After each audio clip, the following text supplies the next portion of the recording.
नमस्कार, आप देख रहे हैं खबरदार। मैं हूं श्वेता सिंह। सबसे पहले खबरों का लेंस निकालते हैं और खबरों को खबरदार के लेंस से देखते हैं। इसके बाद बिना ब्रेक नॉन स्टॉप विश्लेषण करेंगे। आज की बड़ी खबर यह है कि टर्की और भारत की कूटनीतिक डिस्टेंसिंग से जुड़ी हुई अभिनेता आमिर खान ने टर्की के राष्ट्रपति एर्दोगान की पत्नी एमीन से मुलाकात की तो ये सवाल उठ गया कि आमिर खान का भारत विरोधियों से कैसा याराना है। हालांकि आमिर का पक्ष लेने वालों ने यह भी कहा कि आमिर निजी तौर पर किसी से भी मिले, इससे क्या फर्क पड़ता है। टर्की के राष्ट्रपति एर्दोगान लगातार भारत विरोधी बयानों के लिए सुर्खियों में रहते हैं। कश्मीर के मसले पर भी उन्होंने खुलकर भारत का विरोध किया था। ऐसे में आज आमिर खान से जुड़े विवाद को टर्की के मौजूदा कूटनीतिक चरित्र के लेंस से देखेंगे। फेसबुक का इस्तेमाल करने वाले भारत के 29 करोड़ लोगों के लिए एक और बड़ी खबर है। भारतीय राजनीति का फेसबुक वॉर। फेसबुक पर हेट स्पीच के नियम लागू करते हुए बीजेपी का पक्ष लेने के आरोप लगे हैं। इसे लेकर बीजेपी और कांग्रेस के बीच जबरदस्त टक्कर हो रही है। ऐसे में हम सोशल मीडिया पर नफरत फैलाने के मुद्दे को पूरी तरह डिकोड करेंगे। आज एक ट्रेंडिंग खबर पाकिस्तान से आई है। वहां का एक म्यूजिक वीडियो वायरल हुआ है। पाकिस्तान के कट्टरपंथी इससे बहुत गुस्से में आ गए और वहां की एक्ट्रेस सबा कमर और सईद बिलाल पर ईश निंदा का आरोप लग गया। इस म्यूजिक वीडियो में ऐसा क्या था, ये आपको आगे बताएंगे। चिंताजनक खबर। वैसे पाकिस्तान का फोकस पूरी तरह खराब हो गया है। एक तरफ वो धार्मिक कट्टरपंथ में उलझा हुआ है, दूसरी तरफ वो अपने पाले हुए आतंकवादियों की घुसपैठ भारत में करवाने के लिए चीन से जिहादी शॉपिंग कर रहा है। आज तक को खुफिया सूत्रों से एक्सक्लूसिव जानकारियां मिली हैं। पाकिस्तान की जिहादी शॉपिंग लिस्ट हम आपको दिखाएंगे। बड़ी खबर यह भी है कि चीन के रिमोट कंट्रोल से चलने वाले नेपाल के प्रधानमंत्री केपी शर्मा ओली के कूटनीतिक सेल कमजोर हो गए हैं। अब ऐसा लगता है कि वो शांति और सौहार्द की लाइन पर आ गए। भारत और नेपाल 9 महीने बाद आज पहली बार वीडियो कॉन्फ्रेंसिंग के जरिए समीक्षा बैठक कर रहे हैं और भारत में नेपाल के राजदूत ने भगवान राम और बुद्ध के मुद्दे पर दोनों देशों के मनमुटाव को तूल न देने की बात कही है। भारत नेपाल रिश्तों के बदलते समीकरण आपको समझने चाहिए। और लाखों स्टूडेंट्स के लिए काम की खबर यह है कि सुप्रीम कोर्ट ने एनईईटी और जेईई मेन 2020 प्रवेश परीक्षाओं को टालने की याचिका खारिज कर दी है। कोर्ट ने फैसले में कहा कि जिंदगी को ऐसे रोका नहीं जा सकता, हमें सुरक्षा उपायों के साथ आगे बढ़ना होगा। छात्रों का भविष्य दांव पर नहीं लगा सकते। अब जेईई मेन 2020 का आयोजन 1 सितंबर से 6 सितंबर तक और नीट 2020 का आयोजन 13 सितंबर की तय तारीख पर होगा।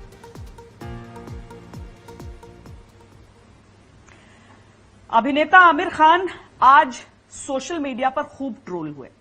हुआ यह कि उन्होंने टर्की के राष्ट्रपति एर्दोगान की पत्नी एमीन एर्दोगान से मुलाकात की है। आमिर खान की इस मुलाकात के बाद यह पूछा जाने लगा कि भारत विरोधियों से आमिर का कैसा याराना है। टर्की के राष्ट्रपति एर्दोगान का भारत विरोधी रूप किसी से भी छिपा नहीं है। वो पाकिस्तान का समर्थन करते हैं खुले तौर पर और कट्टर इस्लामिक विचारधारा को उन्होंने टर्की में लागू करना शुरू कर दिया है। ऐसे में आमिर खान की मुलाकात पर भारत में सवाल उठ गए। रिपोर्ट्स के अनुसार टर्की के राष्ट्रपति एर्दोगान की पत्नी से आमिर ने खुद मिलने का समय मांगा था। इसीलिए पूछा जा रहा है कि भारत विरोधियों की मेहमान नवाजी उन्हें क्यों कबूल।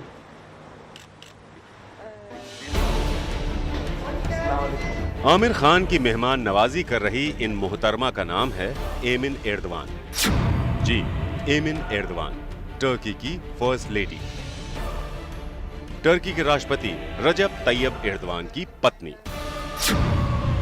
अब इस मुलाकात का बहाना क्या था, आप ये जानें उससे पहले जान लें कि भारत में इस पर हंगामा बरपा हुआ है। हाल के वर्षों में टर्की के भारत विरोधी रवैये को हर कोई जानता है। राष्ट्रपति रजब तैयब एर्दोगान की कट्टरपंथी इस्लामिक सोच को भी दुनिया जानती है। बस इस पर ही पहले सोशल मीडिया पर घमासान हुआ, फिर राजनीतिक बयानों की झड़ी लग गई। हिंदूवादी संगठनों की ओर से सीधे हमले होने लगे। वीएचपी के आधिकारिक ट्विटर हैंडल से लिखा गया कि आजकल कुछ व्यक्तियों व अभिनेताओं का भारत विरोधियों से प्यार ज्यादा ही बढ़ने लगा है। टर्की की प्रथम महिला से मिलकर एक भारतीय अभिनेता का फूला नहीं समाना बहुत कुछ इंगित करता है। बात सिर्फ वीएचपी जैसे संगठनों की ही नहीं, बल्कि लोक गायिका मालिनी अवस्थी ने भी लिखा। आमिर खान बहुत बुद्धिमान हैं। उन्होंने इजरायली प्रधानमंत्री नेतन्याहू से ना मिलकर एक संदेश दिया और टर्की की फर्स्ट लेडी एमिन एर्दोगान से मिलकर भी एक संदेश दिया। ठीक है, भारत अब आपको अच्छी तरह समझ गया है। इस साफगोई के लिए आपको धन्यवाद। बीजेपी सांसद सुब्रमण्यम स्वामी ने लिखा, तो आमिर खान को 3 खान सिपाहियों में रखना आज सच साबित हुआ। आजकल कुछ नेता अभिनेता अपने आर्थिक हित साधने के लिए राष्ट्रीय हितों को भी परवान चढ़ाने पर तुले हुए हैं। आखिरकार ये बताइए कि ये जो टर्की वही है ना जिसने धारा 370 का विरोध किया था, राम मंदिर का विरोध किया था, भारत के अंदरूनी मामलों में हस्तक्षेप करने की ये निरर्थक प्रयास किया था। क्या इनका आशीर्वाद ही बचाता तुम्हारे लिए? और जिस थाली में खाते हो उसमें छेद करने से बाज आओ। आपके सुधी दर्शक और फैन इस बात को अच्छी तरह समझ रहे हैं।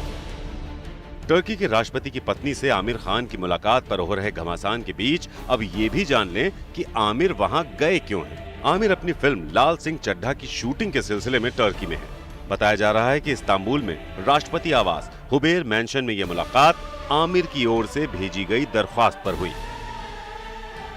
मुलाकात में क्या बात हुई इसका कोई आधिकारिक ब्यौरा तो नहीं है, लेकिन एमिन एर्दवान ने आमिर से अपनी मुलाकात की 3 तस्वीरें पोस्ट करते हुए ट्विटर पर लिखा, दुनिया के जाने माने भारतीय अभिनेता, फिल्मकार और निर्देशक आमिर खान इस्तांबुल में हैं। ये हमारे लिए बहुत खुशी की बात है। मुझे ये जानकर खुशी हुई कि आमिर खान ने अपनी नई फिल्म लाल सिंह चड्ढा की शूटिंग टर्की के तमाम हिस्सों में करने का फैसला किया है। अब सवाल उठता है कि शूटिंग के सिलसिले में एक सामान्य नागरिक की हैसियत में आमिर खान ने अगर किसी राष्ट्रपति की पत्नी से मुलाकात कर ली तो इससे फर्क क्या पड़ता है। लेकिन आमिर खान की एमिन एर्दवान से मुलाकात पर सवाल उठाने वाले पूछ रहे हैं कि क्या आमिर खान को भारत में डर लगता है, टर्की में नहीं। ये सवाल इसलिए हो रहा है क्योंकि 2015 में आमिर खान ने भारत में अपने बच्चों के नाम पर डर पैदा होने का बयान दिया था। उस वक्त भारत में असहिष्णुता की बहस चरम पर थी और आज जब हागिया सोफिया जैसी धरोहर को मस्जिद में तब्दील करने वाले टर्की के राष्ट्रपति की पत्नी से वो मिल रहे हैं तो आमिर खान को उनका वो बयान याद दिलाया जा रहा है। Do I agree with that? I also feel that there is a sense of insecurity, there is a sense of fear, there is a sense of more than there was earlier. Yeah, I think in the last maybe 6 months, 8 months, there has been a growing sense of despondency, I would say. I mean, when I sit at home and talk to Kiran, you know, Kiran and I have lived all our lives in India. For the first time, Kiran says, should we move out of India? Now, that's a disastrous and very big statement for Kiran to make to me. She fears for her child, she fears for, you know, what the atmosphere around us will be. She feels scared to open the newspapers every day. So that does indicate that there is a sense of growing disquiet. बात सिर्फ इतनी भर नहीं। 2018 में जब Israel के प्रधानमंत्री Benjamin Netanyahu ने भारत के दौरे में बॉलीवुड की हस्तियों से मुलाकात की थी, तब भी आमिर खान वहां नहीं पहुंचे थे। आमिर खान की गैर मौजूदगी को उनके भीतर के मुसलमान की प्रतिक्रिया बताया गया था। आमिर खान अपनी फिल्म पीके में कथित तौर पर और उसके प्रमोशन के लिए वहां के राष्ट्रपति की पत्नी से मिलना, ये महज संयोग नहीं हो सकता। इसके लिए हमें आमिर खान और तुर्की दोनों की पृष्ठभूमि को समझना चाहिए। तुर्की वो देश है जिसने भारत के द्वारा धारा 370 हटाने के निर्णय का विरोध किया था, भारत के आंतरिक मामलों में दखल दिया था और पाकिस्तान के साथ खड़ा हो गया। और भारत का इतना अपमान, इसका कारण क्या है, यह आमिर खान को स्पष्ट करना चाहिए। आमिर खान ने 2017 में भी टर्की जाकर खुद राष्ट्रपति एर्दवान से मुलाकात की थी। आमिर अपनी फिल्म सीक्रेट सुपरस्टार के प्रमोशन के सिलसिले में टर्की गए थे। सवाल आमिर पर तब भी उठे थे, लेकिन आर्टिकल 370 के खात्मे के बाद से टर्की के राष्ट्रपति के भारत विरोधी अभियानों के बाद इस बार आमिर खान पर बेहद जोरदार हमले हो रहे हैं। अनन्या भट्टाचार्य के साथ आज तक ब्यूरो। आमिर खान की फिल्म लाल सिंह चड्ढा की शूटिंग टर्की में होनी है। इस फिल्म में आमिर खान, करीना कपूर, विजय सेतुपति और मोना सिंह जैसे कलाकार काम कर रहे हैं। हो सकता है आमिर खान अपनी फिल्म की शूटिंग के सिलसिले में किसी रणनीति के तहत मिले हो, लेकिन जब टर्की के राष्ट्रपति एर्दवान ने भारत के खिलाफ जहर उगलने का फैसला कर लिया हो तो भारत में बहुत से लोगों की भावनाएं आहत तो होंगी ही। टर्की के राष्ट्रपति एर्दवान ने अभी हाल ही में कश्मीर की तुलना फिलिस्तीन से कर दी थी। इससे पहले 27 फरवरी 2020 को दिल्ली दंगों पर एर्दोगान ने कहा था कि भारत ऐसा देश बन गया है जहां नरसंहार हो रहे हैं। कैसा नरसंहार? मुस्लिमों का नरसंहार। किसके द्वारा? हिंदुओं के द्वारा। इसके कुछ ही दिन पहले 14 फरवरी 2020 को पाकिस्तान की संसद में एर्दोगान का बयान था कि आज कश्मीर हमारे लिए उतना ही अहम है जितना कि पाकिस्तानियों के लिए। न्याय और निष्पक्षता के आधार पर मुद्दे का हल सभी के हित में है। टर्की कश्मीर मसले पर न्याय, शांति और संवाद के साथ 24 सितंबर 2019 को यूएन में बोलते समय एर्दोगान ने कहा था कि प्रस्तावों को स्वीकार किए जाने के बावजूद कश्मीर घिरा हुआ है। 80 लाख लोग भारतीय कश्मीर में फंसे हुए हैं। हाल के वर्षों में यूएई और सऊदी अरब जैसे मुस्लिम देशों से भारत की नजदीकियां बढ़ी हैं, लेकिन टर्की ने ही इस्लामिक देशों के संगठन ओआईसी में भारत का विरोध किया। इसीलिए आमिर खान जैसे भारत के पोस्टर बॉय के टर्की के राष्ट्रपति की पत्नी से मिलने को लेकर भारत के लिए कूटनीतिक असहजता हो सकती है। आज के हमारे संबंध कैसे हैं तुर्की के साथ?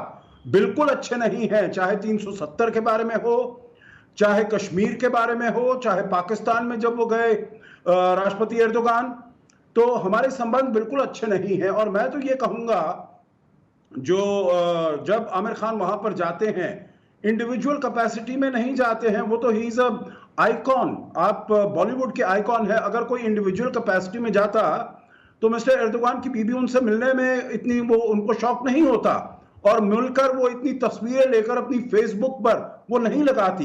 वो इसीलिए लगा रही है क्योंकि he is an icon, he is a well recognised individual. बीते कुछ सालों में आमिर खान कई बार विवादों में पड़ चुके हैं और इसी का खामियाजा था जो उन्हें 2017 में अतुलनीय भारत के कैंपेन से हटाया गया था। 2006 में आमिर खान ने नर्मदा बचाओ आंदोलन को अपना समर्थन दिया। मेधा पाटकर के साथ वो धरने पर बैठे।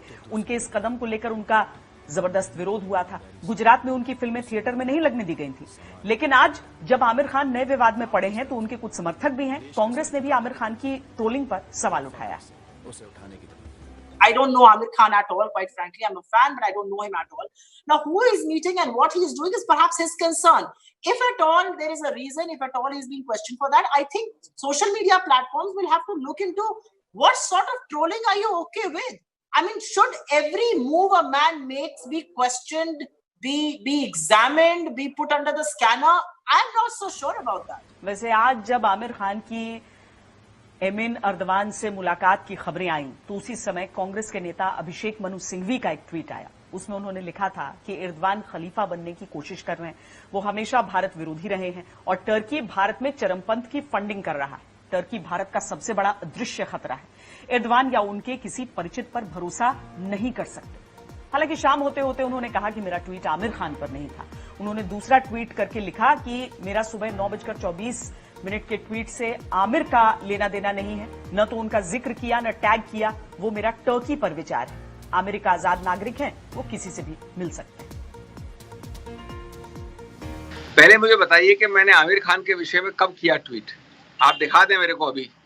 नंबर 2, मैंने सफाई कब दी, ये भी दिखा दीजिए। मैंने तो ये स्पष्टीकरण दिया कि इसका मेरा मानना है कि टर्की भारत के हितों के विरुद्ध एक्ट कर रहा है। आमिर खान का तब होता मुद्दा जब या तो मैं टैग करता, आप लोग ट्वीट समझते हैं, या नाम लेता। अगर मुझे कुछ कहना होगा आमिर खान के बारे में तो मैं झिझकूंगा नहीं उसके बारे में कभी बोलने में, इस पर क्या आपत्ति है। लेकिन जब मैंने कहा ही नहीं उनके विषय में, मेरे को वास्तव में उनका विषय था ही नहीं माइंड में। बहरहाल ट्विटर वाले इस हसीन इत्तेफाक के बाद अब वो खबर जो फेसबुक का इस्तेमाल करने वाले भारत के 29 करोड़ लोगों के लिए बड़ी और जरूरी खबर है। भारतीय राजनीति में एक तरह से फेसबुक वाला महाभारत युद्ध चल रहा है। फेसबुक पर हेट स्पीच के नियम लागू करते हुए बीजेपी का पक्ष लेने के आरोप लगे हैं।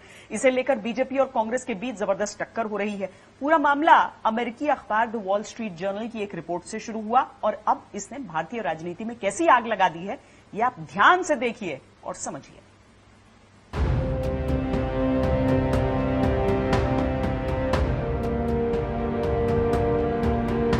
दुनिया की आबादी 765 करोड़ है और उसमें से 245 करोड़ लोग फेसबुक इस्तेमाल करते हैं। फेसबुक अगर कोई देश होता तो दुनिया का सबसे ज्यादा आबादी वाला देश होता।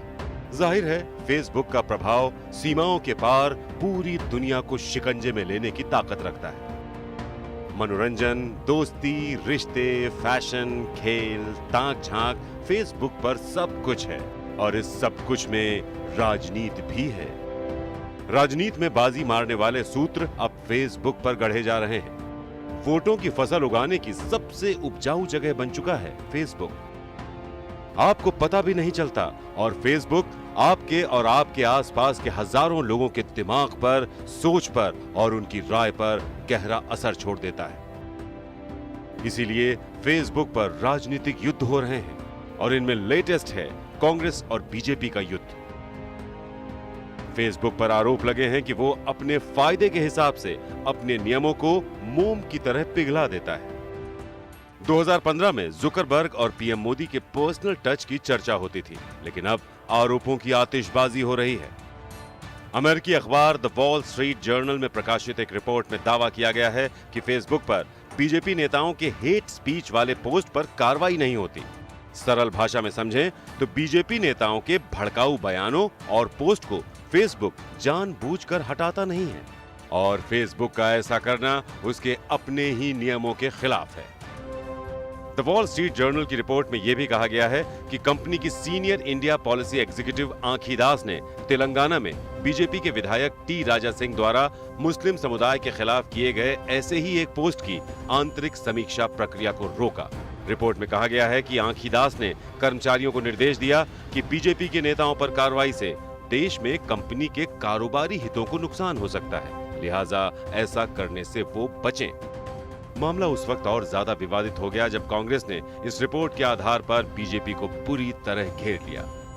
कांग्रेस के बड़े नेताओं ने फेसबुक पर बीजेपी को समर्थन देने का आरोप लगाया।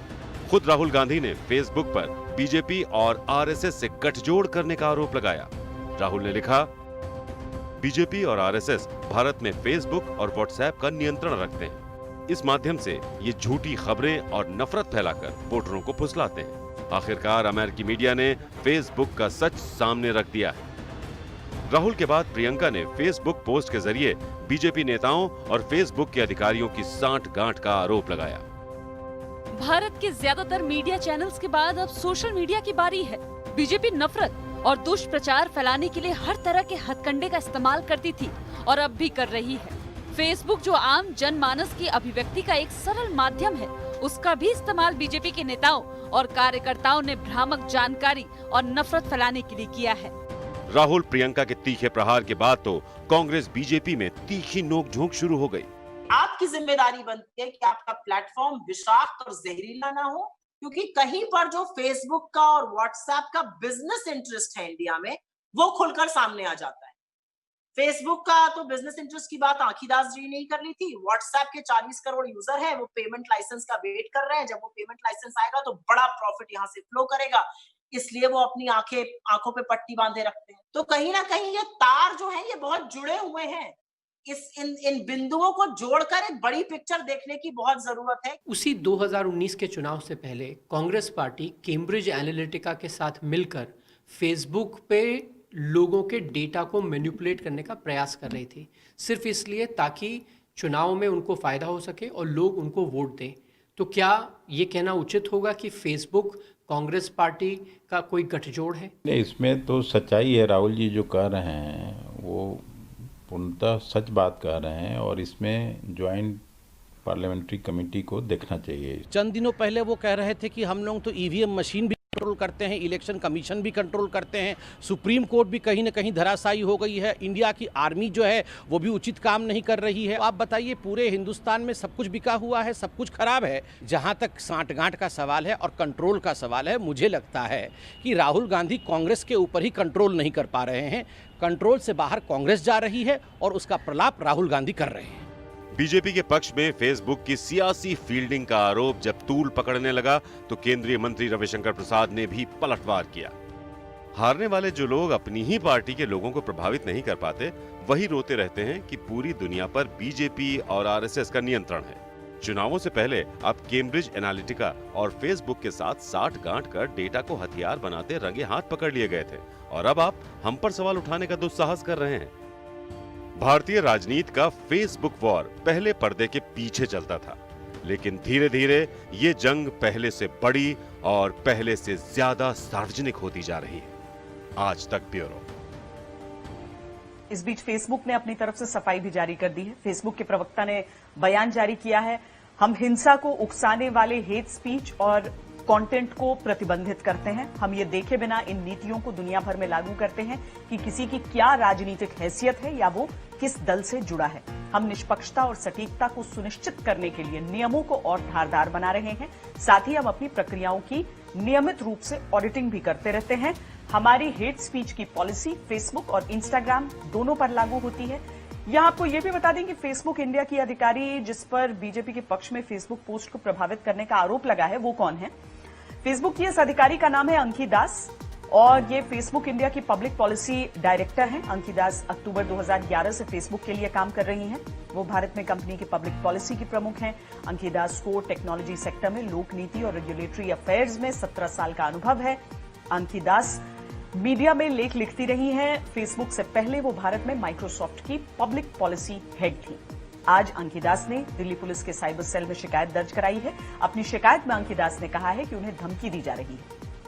शिकायत में कुछ ट्विटर और फेसबुक हैंडल्स का जिक्र किया गया है। देश हित में, धर्म हित में ही हम लोग कार्य करने वाले व्यक्ति हैं और कोई एक ऐसा एक केस बता दीजिए कि हमने कहने पर कहीं पर दंगा फसाद हुआ, कोई एक केस आप मुझे बता दीजिए। दूसरी बात, मेरे नाम पर कई फेसबुक अकाउंट खुले हुए हैं, उसका मैं जिम्मेदार नहीं हूं। देश हित में इस लड़ाई को थोड़ा और समझने की भी जरूरत है। दरअसल देश के 82% लोग आज किसी न किसी तरह से सोशल मीडिया से जुड़े हुए हैं। कोई भी सियासी दल आज सोशल मीडिया को नजरअंदाज नहीं कर सकता। ऐसे में किसी सोशल मीडिया प्लेटफॉर्म पर किसी खास पार्टी की तरफ झुकाव होने का आरोप काफी गंभीर हो जाता है। भारत में करीब 29 करोड़ लोग फेसबुक यूजर्स हैं और ये किसी भी राजनीतिक पार्टी के लिए वोटों की एक बड़ी डिजिटल फसल है। फेसबुक पर राजनीतिक पार्टियों की शक्ति को अगल बगल रखकर देखें तो बीजेपी के फेसबुक पेज को लाइक करने वाले या फॉलो करने वाले 1,66,34,866 लोग हैं। कांग्रेस के फेसबुक पेज को लाइक या फॉलो करने वाले 58,46,147 लोग हैं। प्रधानमंत्री नरेंद्र मोदी के फेसबुक पर 4,62,56,000 फॉलोअर्स हैं। फेसबुक पर गृह मंत्री अमित शाह के 1,48,73,816 फॉलोअर्स हैं। कांग्रेस सांसद राहुल गांधी के फेसबुक पेज को पसंद करने वाले और उन्हें फॉलो करने वालों की बात करें तो इनकी संख्या 37,50,877 लोग। वहीं कांग्रेस महासचिव प्रियंका वाड्रा के फेसबुक पेज को पसंद करने वाले 41,94,123 लोग। यानी अगर दोनों पार्टियों की तुलना करें तो बीजेपी सोशल मीडिया प्लेटफॉर्म पर बहुत ज्यादा एक्टिव है। पीएम मोदी के फेसबुक फॉलोअर्स की संख्या बहुत अधिक है। ये तुलना आपने देख ली। अब बीजेपी और कांग्रेस के बीच फेसबुक युद्ध के हाइलाइट्स भी देखिए। एक तरफ कांग्रेस के आरोप हैं, दूसरी तरफ बीजेपी का पलटवार है। कांग्रेस का आरोप है बीजेपी और आरएसएस फेसबुक और व्हाट्सएप को नियंत्रित करते हैं। बीजेपी का पलटवार है हार चुके लोग कहते हैं पूरी दुनिया पर आरएसएस बीजेपी का कंट्रोल है। कांग्रेस का आरोप है कि बीजेपी भड़काऊ भाषण से भारतीयों को भ्रमित करती है। इस पर बीजेपी कहती है कि अपनी खुद की पार्टी में भी लोगों को प्रभावित नहीं कर सकने वाले लोग अब हवाई आरोप लगा रहे हैं। कांग्रेस का आरोप है कि नफरत और झूठा प्रचार करने के सारे हथकंडे बीजेपी अपनाती है। फेसबुक और व्हाट्सएप के जरिए बीजेपी भारतीय लोकतंत्र की बलि दे रही है। फेक न्यूज के जरिए भारतीयों को बांटा जा रहा है, नियंत्रण भी किया जा रहा है। इस पर बीजेपी का पलटवार है कि हमने डेटा और अभिव्यक्ति की आजादी को लोकतांत्रिक बनाया। चुनाव से पहले डेटा को हथियार बनाने की कांग्रेस की कोशिश पकड़ी गई थी। कैम्ब्रिज एनालिटिका और फेसबुक के साथ वो गठजोड़ सबके सामने आ गया था। आपको कैम्ब्रिज एनालिटिका वाला विवाद भी याद होगा। तब लाखों फेसबुक यूजर्स का डेटा लीक हो गया था और उस डेटा का इस्तेमाल एक data analytics company Cambridge Analytica ने किया था। इसकी मदद से राजनीतिक संदेश भेजने और चुनाव जीतने के फॉर्मूले बनाने के लिए हुआ था। तब कैम्ब्रिज एनालिटिका मामले के व्हिसल ब्लोअर ने कहा था कि ये कंपनी भारत में भी काम कर रही थी और कांग्रेस पार्टी उसकी क्लाइंट थी। कांग्रेस ने तब इन आरोपों पर कंपनी के साथ डील साइन करने की बात नकार दी थी। हेट स्पीच और डेटा के इस्तेमाल को लेकर पूरी दुनिया में फेसबुक पर दबाव लगातार बढ़ा है। फेसबुक के फाउंडर मार्क जुकरबर्ग को कई बार अपनी सफाई देने के लिए पेश होना पड़ा है और कई असहज करने वाले सवालों के जवाब भी देने पड़े हैं। कई रिपोर्ट्स में यह खुलासा भी हुआ कि अपनी नीतियों के कारण फेसबुक को विज्ञापन देने वाली कंपनियां पीछे हटने लगी हैं। कुल मिलाकर इस समय फेसबुक पर बहुत प्रेशर है और ये प्रेशर सिर्फ भारत में नहीं, दुनिया के कई देशों में है। आप भी देखिए, जब मार्क जुकरबर्ग से हेट स्पीच की परिभाषा पूछी गई तो उन्होंने क्या जवाब दिया था। I worry about a world where when you go from violent groups to hate speech in a hurry. ये ज्यादा पुरानी बात नहीं है जब हेट स्पीच और फ्री स्पीच के मुद्दे पर फेसबुक के मार्क जकरबर्ग की पेशी अमेरिकी सांसदों के सामने हुई थी।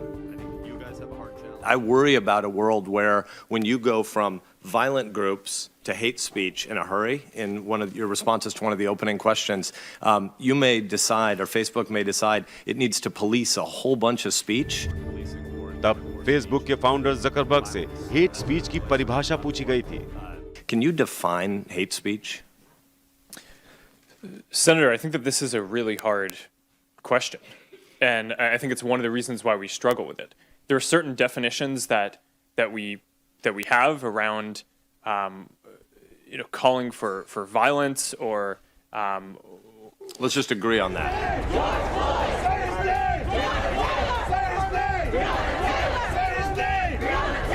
अमेरिका में अश्वेत जॉर्ज फ्लॉयड की मौत के बाद ब्लैक लाइव्स मैटर नाम के विरोध प्रदर्शन शुरू हो गए और इससे हेट स्पीच का मुद्दा जोर शोर से उभरा। कई ब्रांड्स ने लाखों डॉलर के विज्ञापन फेसबुक से वापस लेने शुरू कर दिए और हेट स्पीच और गलत सूचनाएं फैलाने के लिए पूरे फेसबुक प्लेटफॉर्म की ही गहरी आलोचना होने लगी। विज्ञापन वापस लेने वालों में एडिडास, कोका कोला और फोर्ड जैसे ब्रांड थे। हालांकि फेसबुक का दावा है कि उसने हेट स्पीच के खिलाफ अपनी कार्रवाई तेज की है और वो ऐसे कंटेंट को दूसरे प्लेटफॉर्म्स के मुकाबले ज्यादा तेजी से हटाता है। We're able to identify almost 90% of the hate speech that we remove before anyone even has to report it to us. And this is the result of investing heavily in both AI systems and human review teams. We're going to continue investing in this work. We've already invested billions of dollars and we have tens of thousands of people working on this, and we will commit whatever resources are necessary to improving our enforcement here. Facebook ने hate speech पर नियंत्रण पाने के लिए एक स्वतंत्र board भी बनाया है। इस बोर्ड के सदस्य कुछ ग्लोबल एक्सपर्ट्स हैं जिनके पास कंटेंट से जुड़े बड़े फैसले लेने की ताकत है। पिछले हफ्ते फेसबुक ने अपनी नई पॉलिसी पर एक स्टेटमेंट भी जारी किया था। फेसबुक का कहना है कि वो ऑटोमेशन के जरिए नफरत फैलाने वालों पर काबू कर रहा है। दूसरी तरफ ट्विटर और गूगल जैसे दूसरे प्लेटफॉर्म हेट स्पीच पर काबू पाने के लिए इस बात पर आश्रित हैं कि यूजर्स इसे रिपोर्ट करते हैं या नहीं। ट्विटर ने हाल ही में अमेरिकी राष्ट्रपति ट्रंप के ट्वीट को फ्लैग कर दिया था, लेकिन उनके ट्वीट को डिलीट नहीं किया था। यह तरीका कुछ हाई प्रोफाइल अकाउंट्स पर काबू पाने के लिए तो ठीक है, लेकिन बड़े पैमाने पर नफरत फैलाने वाले अकाउंट्स की कोई रिपोर्ट नहीं होती और नफरत बेधड़क फैलती चली जाती है। अंकित कुमार के साथ ब्यूरो रिपोर्ट, आज तक। और अब आज की एक ट्रेंडिंग खबर की बात करते हैं जो पाकिस्तान से आई है। पाकिस्तान में इन दिनों एक गाने पर हंगामा मचा हुआ है। खुद को पाकिस्तान का खैरख्वाह समझने वाले मौलवी आरोप लगा रहे हैं कि एक गाने को एक मस्जिद में शूट करके ईश निंदा की गई है। सोचिए, ऐसे कोरोना काल में जब पूरी दुनिया कोरोना का वैक्सीन तलाशने में लगी है, उस समय पाकिस्तान एक गाने को वायरस समझ रहा है और उसकी वैक्सीन तलाशने में लगा है। देखिए, वीडियो में दिख रही ये अदाकारा सबा कमर है। आपको याद होगा, इन्होंने दिवंगत अभिनेता इरफान खान के साथ फिल्म हिंदी मीडियम में काम किया था। इन्होंने गायक बिलाल सईद के साथ पाकिस्तान की वजीर खान मस्जिद में एक वीडियो शूट किया। इस वीडियो का शीर्षक है कबूल है। 11 अगस्त को ये वीडियो जारी किया गया, लेकिन वीडियो के जारी होते ही पाकिस्तान का ईमान धर्म सब खतरे में पड़ गया। 20 करोड़ वाले मुल्क की धड़कनें 20 सेकंड की इस क्लिप ने तेज कर दी। आवाज उठी कि दिल लगी के नाम पर ये अदाकार सब मिट्टी में मिला देंगे। भाड़ में जाए कोरोना, भाड़ में गई कोरोना की दवाई, भाड़ में जाए गरीबों की मार से तड़पता पाकिस्तान। अभी तो पाकिस्तान धर्म को खतरे में डालने वाले इस वीडियो के खिलाफ वैक्सीन ढूंढ रहा है। बंद तो बांधना चाहिए, मुनासिब तादीबी कार्रवाई तो होनी चाहिए, ताजीरी सजा तो होनी चाहिए। कारिंदों ने मौलवियों को इत्तला दी तो हंगामा मच गया। पाकिस्तान में कट्टरपंथियों को ये वीडियो इतना चुभा कि धर्म के नाम पर दहशत का दरवाजा खोल दिया गया। सरदार फरहत मंजूर खान ने 13 अगस्त को पाकिस्तान पीनल कोड के सेक्शन 295 के तहत केस दर्ज करा दिया। बादशाही मस्जिद के अंदर इस तरह के मनाजिर। सोशल मीडिया और पाकिस्तानी टीवी मीडिया में बहसें चल पड़ी कि सबा कमर और बिलाल ने इश्क निंदा की है और इश्क निंदा की जो भी सजा शरीयत में लिखी है उसके मुताबिक इन्हें सजा मिले। कबूल नहीं जी, ऐसी कोई बात नहीं है कि नाजायज तो काम उन्होंने कुछ किया ही नहीं ना, उन्होंने नाजायज तो कुछ दिखाया ही नहीं ना उसके अंदर, उन्होंने तो निकाह का सीन दिखाया, नाजायज तो कुछ दिखाया ही नहीं है। हैरान कुन बात यह है कि एक गलत काम हुआ, उस गलत काम पर खुद मुतल्लका अफराद आकर के माफिया मांग रहे हैं, कोई और वकालत सफाई कर रहा है। अरे भाई गुनाह का काम हुआ, हम कोई फांसी देने के मुतालबे नहीं कर रहे, हम ये नहीं कह रहे लटका दो, हम ये कह रहे हैं एक नाजायज काम हुआ, इसकी मुनासिब सजा मुनासिब तहकीक होनी चाहिए। उन्होंने माफी मांग ली, अच्छा काम किया है, आइंदा के लिए एहतियात करनी चाहिए, बजाय इसके कि आप उसके ऊपर मुतनब्बे करें, आप कहें नहीं उनका काम ही जायज था। जो तस्वीरें आई हैं क्या वो जायज है? जिस तरीके से लहरा लहरा करके शूटिंग हुई है क्या वो जायज है? विरोध का रंग गाढ़ा हो गया तो सबा कमर ने अपना पक्ष रखा। जो वीडियो सोशल मीडिया पर वायरल हो रहा है वो केवल एक सर्कुलर मूवमेंट था ताकि हम इस म्यूजिक वीडियो के पोस्टर के लिए तस्वीरें खींच सके। इस वीडियो में एक शादीशुदा मैरिड कपल को उनके निकाह के ठीक बाद दिखाया गया है। इसके बावजूद अगर हमने ना चाहते हुए भी किसी की भावनाएं आहत की हो तो हम दिल से माफी मांगते हैं। सबको प्यार और शांति। लाहौर सेशन कोर्ट ने सबा कमर और बिलाल सईद को अग्रिम जमानत दे दी है। वीडियो से मस्जिद वाला हिस्सा भी हटा दिया गया है, मगर कट्टरपंथी सोच की वो परत पाकिस्तान के दिमाग से कौन हटाए जो ऐसे वीडियोस के रिलीज होते ही एक्सपोज हो जाती है। आज तक ब्यूरो। पाकिस्तान पीनल कोड किसी भी मान्यता प्राप्त धर्म के खिलाफ हुई ईश निंदा को अपराध मानता है और इसके लिए जुर्माने से लेकर सजाए मौत तक दी जा सकती है। 1967 से 2014 के बीच 1300 से ज्यादा लोगों को ईश निंदा का दोषी करार दिया गया है और इन दोषियों में मुसलमानों की संख्या सबसे अधिक थी। वैसे पाकिस्तान एक ऐसा मुल्क है जहां किसी भी बात पर पूरे देश में तमाशा बन सकता है। अभी एक वीडियो को लेकर ईश निंदा का आरोप लगाया जा रहा है, मगर पाकिस्तान में ऐसे कई तरह के मामले सामने आ चुके हैं। दिसंबर 2019 में मुल्तान में बहाउद्दीन जकारिया यूनिवर्सिटी के एक प्रोफेसर ने फेसबुक टिप्पणी की थी। फेसबुक टिप्पणी को ईश निंदा मानकर प्रोफेसर को मौत की सजा सुनाई गई। सितंबर 2019 में पाकिस्तान के घोटकी में एक हिंदू शिक्षक पर ईश निंदा का आरोप लगाया गया। घोटकी में कई मंदिरों को तोड़ दिया गया, शिक्षक का स्कूल तोड़ दिया गया। मई 2019 में सिंध प्रांत में एक हिंदू डॉक्टर को ईश निंदा मामले में गिरफ्तार किया गया। इन घटनाओं से अंदाजा लगाया जा सकता है कि पाकिस्तान खुद कैसे अपने ही बनाए हुए कट्टरपंथ के जाल में फंसा हुआ है।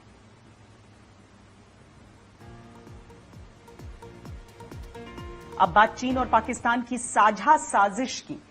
पाकिस्तान के आतंकियों के लिए चीन ने बारूदी दुकान सजा ली है और पाकिस्तान चीन से जिहादी शॉपिंग करने की तैयारी कर रहा है। जिहादी सामान की पूरी लिस्ट तैयार है। खास बात यह है कि जिहादी शॉपिंग की यह लिस्ट आज तक के हाथ लग गई है। देखिए, चीन और पाकिस्तान दोनों बदमिजाज और दोनों साजिश में लिप्त रहने वाले मुल्क हैं, मगर इस बार चीन और पाकिस्तान की मिली जुली साजिश है। आज तक को खुफिया सूत्रों से मिली एक्सक्लूसिव जानकारी के मुताबिक पाकिस्तान अब चीनी हथियारों और साजो सामान की मदद से एलओसी पर घुसपैठ और सुरक्षा बलों को निशाना बनाने की तैयारी कर रहा है। इसके लिए पाकिस्तान ने जिहादी शॉपिंग की एक लंबी लिस्ट तैयार की है। सूत्रों के मुताबिक इस लिस्ट की कई बड़ी डील चीनी सेना के कुछ अधिकारियों के पाकिस्तान के दौरे के समय फाइनल हो सकती है। खुफिया सूत्रों से आज तक को पाकिस्तान की इस जिहादी खरीदारी की पूरी लिस्ट मिली है। पाकिस्तान चीन से 3 से 4 हजार military combat ballistic bullet proof jacket खरीदने जा रहा है। पाक आर्मी ये चाइनीज जैकेट अपनी मुजाहिद बटालियन को देगी। ये मुजाहिद बटालियन एलओसी पर आतंकियों की घुसपैठ कराने में मदद करती है। Balloon bond spy radar Pakistan इसे एलओसी पर तैनात करने के लिए खरीद रहा है। खुफिया सूत्रों के मुताबिक इसका मकसद भारतीय सुरक्षा बलों की गतिविधियों पर नजर रखना है। हाई एल्टीट्यूड सामान भी पाकिस्तान की लिस्ट में है। मकसद साफ है कि आने वाले दिनों में बर्फीले पहाड़ों से हाई एल्टीट्यूड सामान और ड्रेस पहनाकर आतंकी भेजे जा सकें, जिससे एलओसी पर भी एक फ्रंट खुला रहे। जानकारी के मुताबिक पाकिस्तान चीन की एक कंपनी से 15 तरह के ये हाई एल्टीट्यूड ड्रेस खरीद रहा है। इसमें शामिल हैं हाई एल्टीट्यूड चश्मे, हार्नेस सीट, गर्म टोपियां, डाउन शूट, हाई एल्टीट्यूड दस्ताने, चमड़े के दस्ताने, हाई एल्टीट्यूड वाली पानी की बोतल, बीकन एवलांच, फोल्ड होने वाली सीढ़ी, wire cutter, face protector, glacier टोपी, पार्का जैकेट और पुली। आज तक को मिली जानकारी के मुताबिक चीन से पाकिस्तान 80,000 राउंड स्टील बुलेट खरीद रहा है। ये स्टील बुलेट बेहद खतरनाक होती हैं, जिसका इस्तेमाल पाकिस्तान कई बार जम्मू कश्मीर में जैश-ए-मोहम्मद के आतंकियों के जरिए कर चुका है। पाकिस्तान की आर्मी ने भारी संख्या में SH-15 हवित्जर तोप का सौदा भी चाइना नॉर्दर्न इंडस्ट्रीज कॉर्पोरेशन के साथ किया है।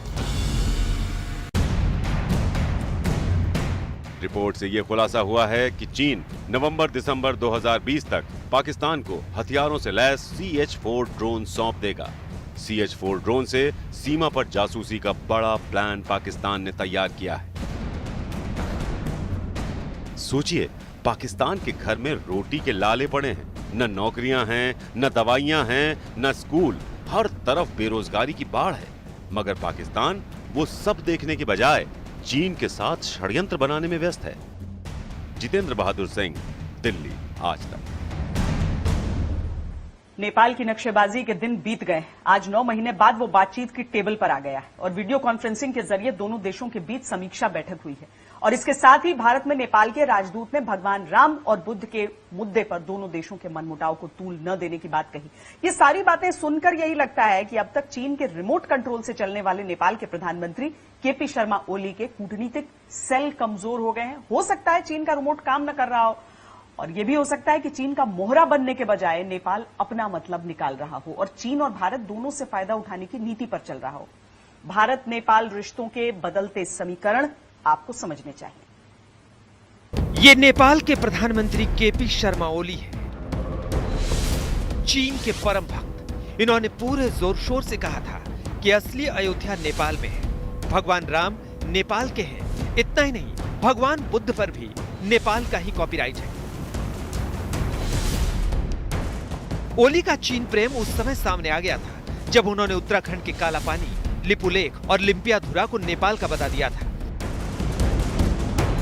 लेकिन ओली की नक्शेबाजी ज्यादा लंबी नहीं चली। चीन के इशारों पर अपने नक्शे में भारत के हिस्से को दिखाने वाला नेपाल वापस लाइन पर आ गया है। इसकी पहली झलक 15 अगस्त को तब मिली जब नेपाल के प्रधानमंत्री ओली ने प्रधानमंत्री नरेंद्र मोदी को फोन किया और अब आज की बैठक में बदले बदले मिजाज के सबूत मिल गए। आज नेपाल में भारतीय राजदूत विनय मोहन क्वात्रा और नेपाल के विदेश सचिव शंकर दास बैरागी वीडियो कॉन्फ्रेंसिंग के जरिए बातचीत की टेबल पर थे। लेकिन आपको यह जानकर आश्चर्य होगा कि नेपाल ने सीमा विवाद पर चुप्पी साध ली। वो राम को नेपाल बताने के पीएम ओली के दावे पर चुप था। अब वो सिर्फ विकास के मुद्दे पर बात कर रहा था। अच्छी बात है कि नेपाल ने भारत से अपने सालों पुराने रिश्ते की अहमियत को समझा। आज भारत और नेपाल की बैठक में तनातनी नहीं थी, कोई पूर्वाग्रह नहीं था। वहां आर्थिक और विकास से जुड़ी परियोजनाओं पर चर्चा हो रही थी। नेपाल ने बॉर्डर विवाद को नहीं उठाया और भारतीय पक्ष ने भी इसका जिक्र नहीं किया। बैठक से जो बात निकली उसके मुताबिक पिछले 1 साल में विकास परियोजनाओं में हुई प्रगति पर चर्चा की गई। नेपाल के गोरखा और नुवाकोट जिलों में 46,301 भूकंप प्रभावित घरों के पुनर्निर्माण पर चर्चा हुई। पेट्रोलियम उत्पादों की पाइपलाइन पर बात हुई। मोतिहारी अमलेखगंज क्रॉस बॉर्डर का परिचालन, विराटनगर में एकीकृत चेकपोस्ट और उच्च प्रभाव सामुदायिक। छोटे से ब्रेक के लिए रुक रहे हैं, आप रहिए खबरदार। नमस्कार, मैं हूं अंजना ओम कश्यप। हमें उम्मीद है ये वीडियो आपको पसंद आया होगा। लेटेस्ट खबरों के लिए यूं ही देखते रहिए आज तक और इस वीडियो के पसंद आने पर लाइक, शेयर एंड सब्सक्राइब करना ना भूलें।